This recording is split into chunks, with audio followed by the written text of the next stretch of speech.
Sur notre table cette semaine, des recettes picardes, pour certaines oubliées. Est-ce que vous en avez déjà entendu parler? Allez, découverte du plat du jour, ensemble. On nous propose le bisteux. Alors là, ça ne me dit absolument rien. Bisteux, je sais pas, j'ai aucune idée. Alors là, franchement, c'est la première fois que je vois ça. Bistéu. Bisteux. Plat, bisteux.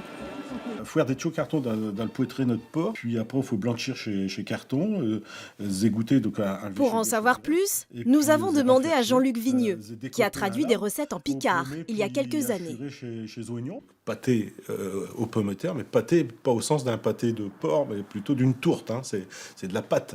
Et puis bisteux, bisneux, sneux, bigalan, il y a beaucoup de noms qui varient dans des différents villages, notamment dans le Vimeux. Voilà pour la théorie. Pour la pratique, nous prenons la direction de Crèvecœur-le-Grand. Bonjour, moi c'est Céline. Bonjour, moi c'est Virginie.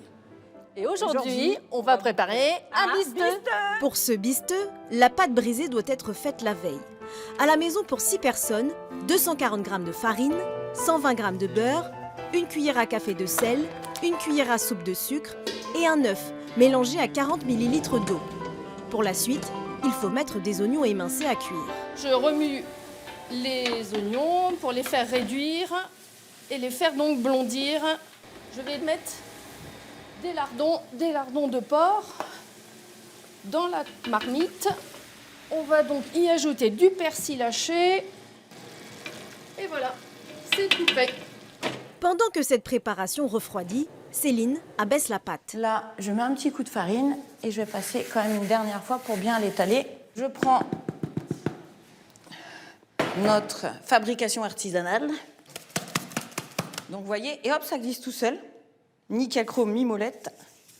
Pour le montage, il nous faut quand même l'ingrédient principal du bisteux, la pomme de terre, préalablement coupée en tranches et cuite à l'eau.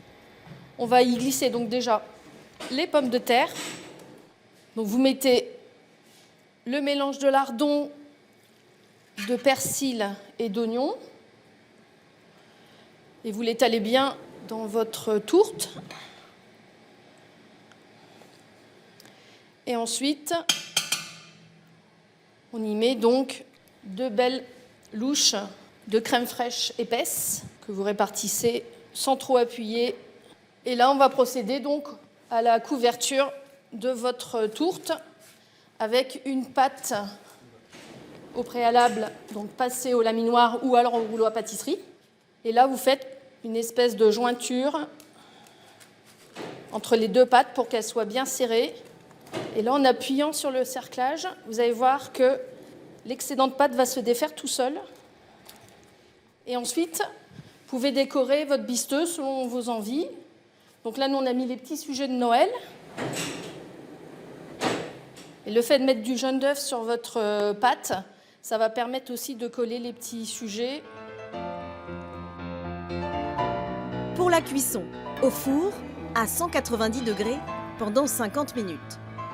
Le bisteux est prêt, il n'y a plus qu'à déguster. Avec une salade verte, c'est parfait.